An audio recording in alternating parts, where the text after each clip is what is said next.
when they bury you 6 feet under, you have to have a purpose. And to me, that if I can just change one person's life, that's my purpose. Then I know that my life had. I get emotional.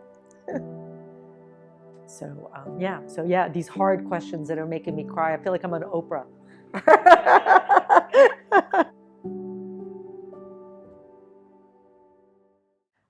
When somebody says, "Hey, you want to do an interview?" I do it for two reasons. I'm a huge supporter of anything women. So, especially if a woman comes to me and says to me, "Hey, can you help me?" I will never say no because I've been a woman on the other side of the fence where, getting doors slammed in your face is really tough. So I like to not just talk about supporting women, but actually walk the walk by supporting women. And supporting women means that you show up. So I do that. Even today, I did that to my fellow Palestinian sister who's asking me these questions, right? You got to support a fellow woman. And of course, as a Palestinian, I'm going to support a fellow Palestinian woman for sure. Well, women say that they support, but they don't. And that doesn't go with my philosophy of random acts of kindness just because. Like, I'm not going to really gain anything from this, but it fills my heart because I was able to help someone. Yeah. So it's selfish. So actually, I am gaining. I'm gaining in this energy that I talk about. I'm a big believer in energy. And people, giggle at me and they're like, "Oh, are you religious?" And I'm Christian by religion, but I follow I don't believe in religion. I believe in God. So I don't like to follow a book that people tell me to follow. I like to follow my own conscience, my own heart, which tells me to be a good human being. That's my religion. Do unto others as you would want them to do unto you. So this whole philosophy of energy that I talk about all the time, which has gotten me to where I am today, if you connect the reality with what you want to accomplish and you vibrate on that frequency, you cannot help but achieve that reality. And it was Albert Einstein who said that. That's not philosophy, that's actually physics. So I believe in this theory of energy, which has been proven. It's a mindset. I believe that your thoughts create your reality. So I keep my thoughts on a real positive level. I'm happy. Like I'm a genuinely happy person because I wake up in the morning and I have this gratitude. I feel really lucky. I really do. And I'm not just talking this. I live this. This is my reality. So I believe that if you control your thoughts, that you can really change your reality. Like if you get up in the morning and you're just like, "Oh my God, this is going to be a hard day. This is really tough." Then you create that reality. Going back to that energy that I talk about. And then you'll find that bad things happen. Right. We all go through the hardships. Nobody goes through life without pain, right? But how you look at that pain, okay, is really the outcome. I have these philosophies of life. Like if you can bear defeat in your life without losing your heart, well, then you're the strongest person in the room. If you can really be broken down in life and still have compassion and a heart, wow, you are a strong human being. Yeah, and it affects me. Like I'm very connected, So I'm one of these really unusual women who is very strong. I'm a very strong woman, and I'm a very determined woman. But at the same time, I'm extremely heartfelt, which is a really weird energy to be in. Like to be very strong in your mind, but yet to be really connected in your heart. You don't find that. And that's something that I've worked on for a long time. I get emotional talking about it because it took me a long time. I've suffered to get here, and we all have. But again, how you look at life is what creates your reality. So it's been my path to get here, and I think we all. I mean, everybody in your audience can relate to that, right? It's how you look at life. So, we're all dealt this deck of cards. It's how you play the game, right? You reached to the light. I have a lot of those. I've had a lot of hardships. I mean, I don't know if there's one in particular that I can say that has defined me, but I've been betrayed quite a bit in my life. I'm a very trusting person because I live in my heart. So I always trust. Like if you come to me and you ask me for something, I'll give it to you. I won't think that you're going to hurt me because I'm not capable of hurting you. So I trust a lot of people. I've been betrayed many times in my life. And betrayal is a tough one because it's always the people that you're the closest to that can hurt you the most when you're betrayed. Because that's why it hurts, is because you feel a connection. But I've been betrayed many, many times, and I've risen above it. I think forgiving someone when they don't ask for your forgiveness is a very, very hard thing to do, and a thing that's almost close to God. If you can forgive someone who's not asking for your forgiveness and wish them well, wow. I mean, these are the things in life that build your character. These are the things in life that build your spirit, to build your heart. It's how you look at things, you know? So I kind of look at things in a way where it's like everyone has their own journey. Who am I to look at someone and say, you have to forgive me? Or, I have to forgive you. Like you did wrong by me, I want an apology. Well, that person is not going to give you an apology. That person is not going to look at you and say, I did you wrong. And it's not up to me to force that. It's only up to me to accept it and look at my own life and wish them well. And when you do these things, my God, I mean, like, you can't imagine. It's like, the Grinch who stole Christmas? You know that little Grinch? You know how he had a little heart, and then the Who Land, he got bigger and bigger. that. So I feel like if everybody goes through this journey in life, that little heart becomes bigger and bigger and bigger and bigger until it becomes like the Grinch who stole Christmas by practicing these things. And I think that's what I call the joy effect. It's about truly being happy and grateful. It's a mindset. That's why you see some of the richest people in the world who commit suicide, some of the people who are sitting on a yacht who are miserable and they have a private jet. And then you see people who are living in India who barely have enough food to eat, and they found a piece of bread to feed their child, but they're happy together in this hut. And you ask yourself, how are these people happy? They're living in a hut, in a mud hut, and they're happy. So it's not what you have. I mean, I have this crazy philosophy that if you don't have enough of what you need, you can't get enough of what you don't need, which is cars and jewelry and handbags. And, that's all the stuff that you can't get enough of when you don't have what you really need. So that's my philosophy of joy today. You're getting the philosophy of joy. Humanity needs to have compassion, to put yourself in someone else's shoes. You need to stop and put yourself in someone else's shoes. And when you can do that, then the world will be a better place. I don't think people do that enough. And it's little things, right? It's little things like silly. I'll give you a silly one. Just yesterday, I went and I got a pedicure. It was the worst pedicure I've ever had in my life, right? And usually somebody will be like, what did you do? You ruined my, I stopped and I was just like, this woman is working all day and she messed up my feet. It's okay. So when she says, how do you like your pedicure? I said, it's fine. She did a really good job. She did the best she could. It's about compassion. It's about humanity. I think the world needs to put themselves in someone else's shoes just for 5 minutes to think what life would be like for someone else. Like I left saying, listen, I didn't love this, but she did the best she could. It's compassion, and that takes practice and awareness. So I'm not married and I don't have any kids. So that's a good question. That's a really good question. Is it a choice? Yeah, I would say it is a choice because I know that I wouldn't be happy unless I met somebody who saw me, understood me, and was on my level. Like I couldn't be with somebody who's chronically depressed, because then we wouldn't have this connection of spirit, right?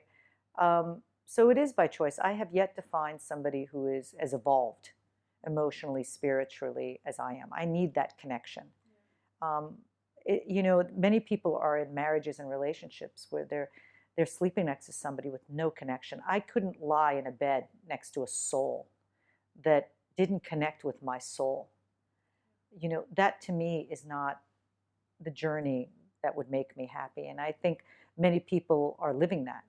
I don't believe in playing life safe. I believe in taking chances. And, I think a lot of people out there live in fear. I think fear is one of these energies that is really negative, and it's about worrying about what hasn't happened yet, right? And what a waste of time. Instead of changing again your mind thought into what could happen, look at what a different energy that is. Oh my God, what's going to happen when I close that deal? What's going to happen when that happens? Instead of changing your thoughts, you look at it in a negative, and then you get stuck. And fear is the worst, and one of the lowest. Fear and ego are probably, yeah, is the lowest vibration of any energy on the planet. Fear and ego. I think I found joy's purpose in life when I decided that my life has to have some meaning. When I realized that I wasn't going to get married and have kids, at the age of probably 38, I started thinking to myself, okay, now I need to have meaning. And what I'm passionate about is changing people's lives. Like if people never remember what you did, but they remember what you feel. So if I could touch people's hearts by remembering how joy made them feel, you know what I mean? That to me, what I'd like to do is make a difference. I'm very passionate about Palestinians and refugees, and I've spent a lot of time in the refugee camps in Palestine. So my goal is to take every money and all the money that I have and to give it away without telling anyone. If somebody needs a college education and I have it, I want to give it to them to go to school. If they need, their kid is sick and I could send them to a good hospital, I want to do it silently without anyone knowing. I don't want anyone to see anything that I'm doing. But I want to change people's lives. That's the meaning of my life. When they bury you 6 feet under, you have to have a purpose. And to me, that if I can just change one person's life, that's my purpose. Then I know that my life had meaning. I get emotional. That is the purpose. So that's the meaning of life, to have a purpose, to do something that changes someone's life and not take any credit for it. I mean, to me, that's religion. That's religion. So, sorry. Thanks. I got the tissue. Again, I'm a super heart connected person, so I feel all those emotions. So yeah, these hard questions that are making me cry. I feel like I'm on Oprah. I overcame my fears by changing my thoughts. I believe in the philosophy of flow, which is I keep pushing for something, and I wake up. God, this is going to sound really religious, but it's not. It's not religious for everybody who's Muslim or Christian out there. Okay. There's a country song out there called, it's a popular one. It reached #1 on the charts, and it says, Jesus, take the wheel. And it's basically like, story of a woman who was driving her car, and she slid on a sheet of ice, and the car just completely lost control. And for anybody who knows, when you're driving on ice, the best thing to do is let go of the wheel. I know we live in the desert, so people don't really get that, but if you let go of the wheel, you're safer than if you control the wheel. So the song is called Jesus, Take the Wheel. So she looked at her child in the back seat and she saw death. She was like, that's it. She was on a dark road. But she sings, take the wheel. And it is that undying faith in the universe. It's about letting go of this wheel. It's about having faith that things that are going to come to you are meant for you, and things that are not meant for you are gonna go away from you. So I believe in the philosophy of flow, which is letting go of the wheel. So sometimes when it's not meant to be, it's just not meant to be, and you have to just let it go. And that is a hard thing to do. I mean, people talk about like letting go, but boy, is it hard to let go. I see a lot of people in relationships who are with a guy, they break up, whether a woman or a man, and they dwell. Oh my God, they dwell. And then 1 year passes and 2 years pass, and they're still thinking about this person. And they're stuck. They're stuck in this energy, of shoulda, coulda, woulda. What did I do wrong? If I did this more, I did that more. If I was thinner, prettier, taller, better cook. It's just this, shoulda, coulda, woulda. And it's amazing because you let years pass by and the end result is the same. It's over, right? So I always tell everybody who's brokenhearted, whether you get over it in a week or you get over it in 10 years, it's over. The result is still the same. Change the way you think. Celebrate it. So I celebrate like every relationship that has been broken. And I'm grateful. I'm grateful because I actually had the ability to feel something. It's so hard to feel something for another human being. Like you can go out with them and date them, but to really feel that connection of spirit is so rare and it's so beautiful. You know, when you wake up in the morning and you're brushing your teeth and you're smiling thinking about somebody, or you're doing something, you're putting on a little makeup or you're dressing a little better or you're buying a new shirt to make somebody's eyes light up because you can't wait to see them, that energy. Like that is magic. And if you have that ability to feel magic for someone else and it's over, well, celebrate that. Yeah, that you felt it to begin with, because it's so hard to feel those things for someone that I look at all my relationships as thank you.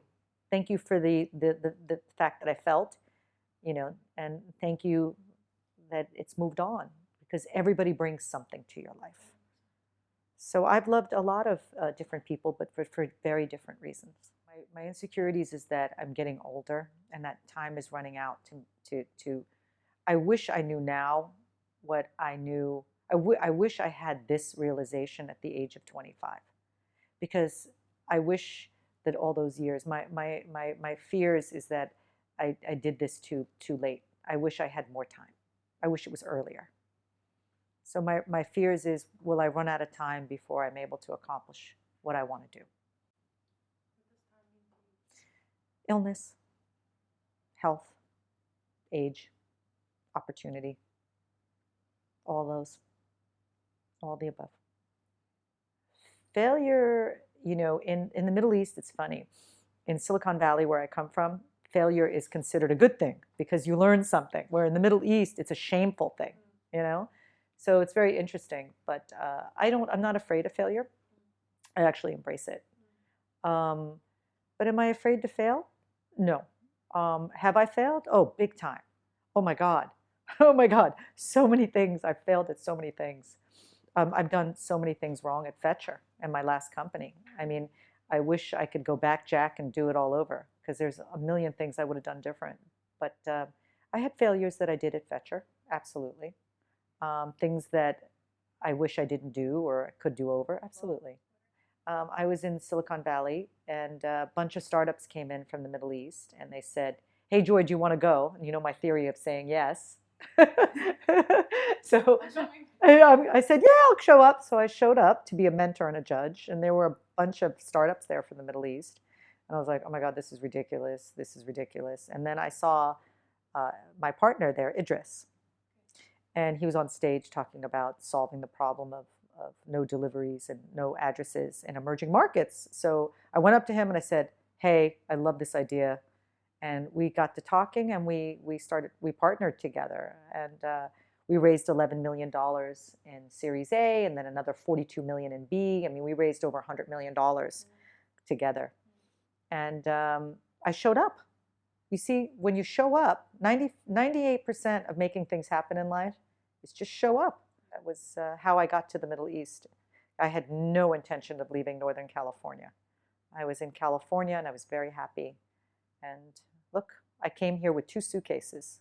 I came here 7 years ago, and I didn't know if the company was going to make it or not. I packed up my bags, 2 suitcases, and I said, "Float, Jesus, take the wheel." I am willing to break the status quo, and that is totally my personality. I am somebody who likes to ask for forgiveness rather than permission. I like to push the status quo. I'm that person. I'm the kid who's like, why can't we do it this way? I'm not a conformist. I've never been a conformist. And I think disruption to me means not being a conformist. I don't want to be part of the crowd. I never was. What does feminine mean to you? I don't know. I'm working on it. I'm wearing a pair of high heels today. That's feminine, right? Usually I'm in sneakers. I don't know. I definitely have been accused of having masculine energy.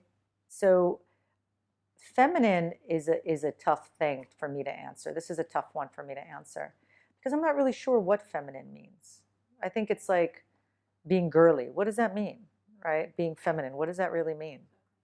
I think feminine means different things. What is feminine? Wearing a dress, wearing high heels, being a girl. What does really being a girl mean? I think it's changed in 2021. So I don't really have an answer of what feminine means. Does it mean having long hair? Does it mean wearing lipstick? I don't know. I think feminine is just about embracing the power of yourself, whether it's a woman or a man. I think it's either, what does it mean to be masculine? So I think that's a hard question to answer. So again, it's a mindset. I'm somebody who's gamified the word no. Like if somebody slams the door in my face and says no, it bugs me zero.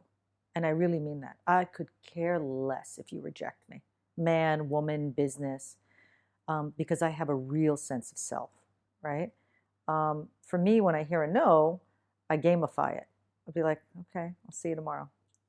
I just have this Bugs Bunny kind of like, what's up, doc? Yeah, see you tomorrow. Like, it's look, women in the Middle East, I'm going to tell you something, have an advantage. And I'm going to tell you why. In America, you have no respect and no equality for women. Is there equality for women here in the Middle East? No. There's no equality for women anywhere in the world, to be honest with you. We're still rising above.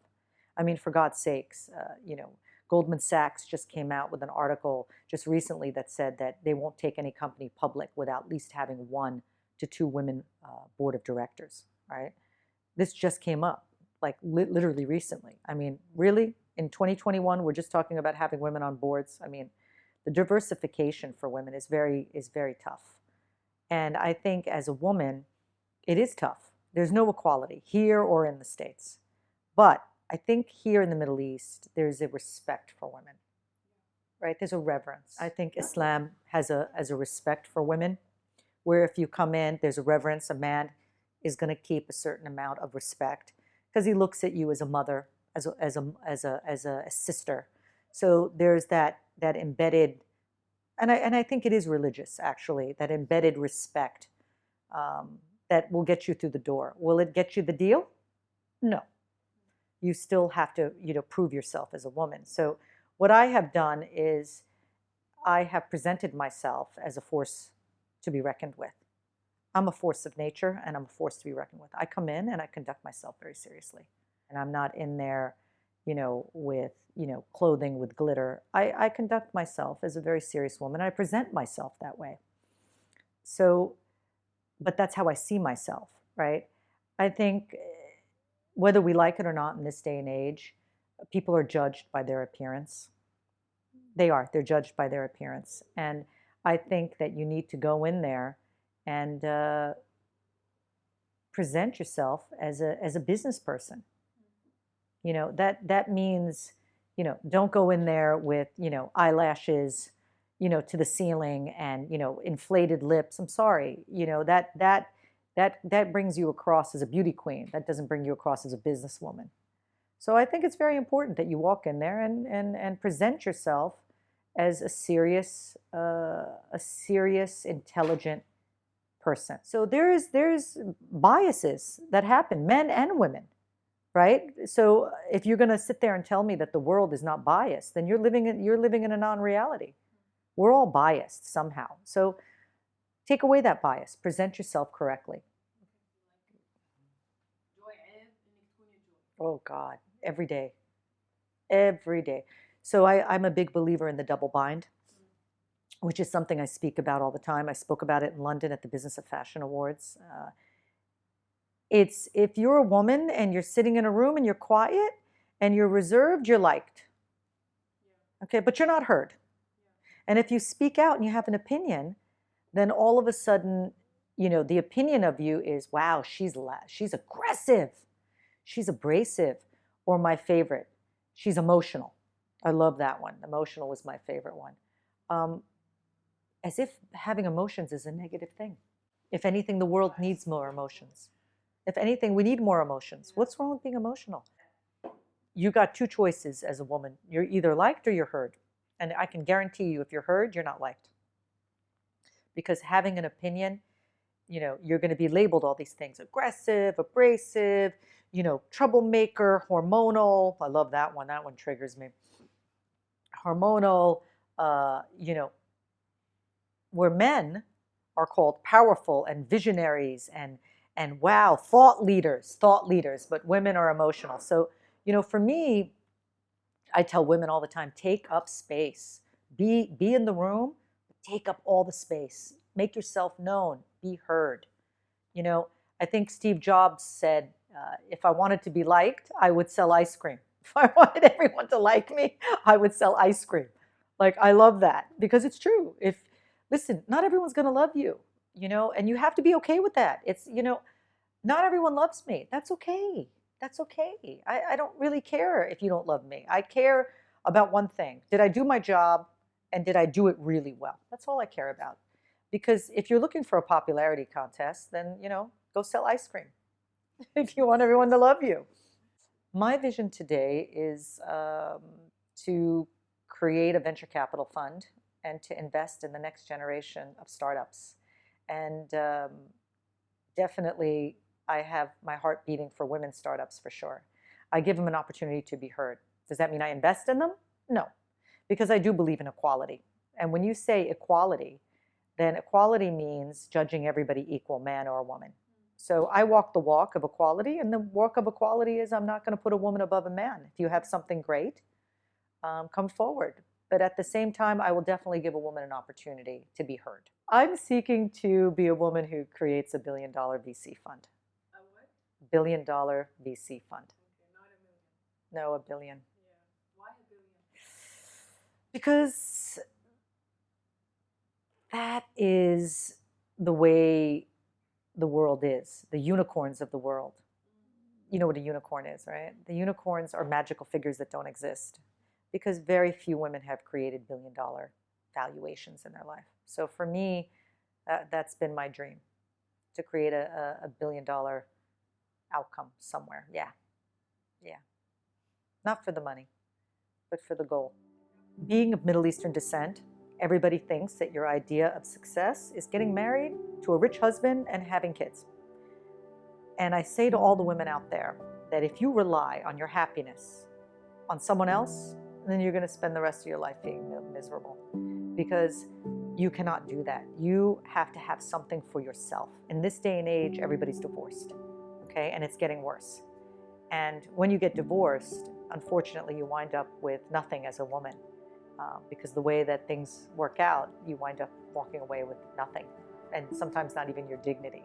So what I tell women is that, married or not married, do something for yourself.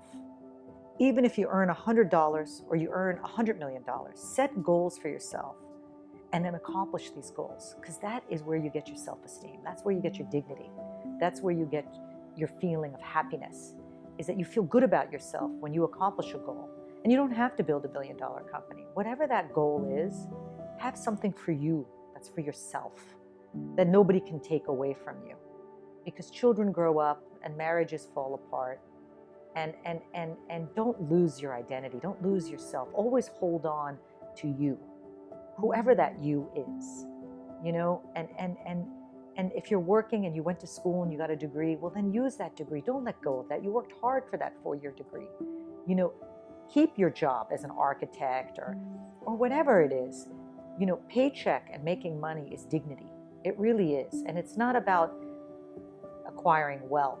It's about feeling good that you earned something and that it belongs to you and nobody can take that from you. So for all those women out there, don't ever lose you. You can still have a husband and children, or maybe not, but don't ever lose you. And that's my greatest advice to women out there. Live from New York, it's Saturday night. Because I've always wanted to say that. For all you women out there, don't forget to take up space, speak louder, be heard, and don't forget to, of course, exhale, which is why we're here today.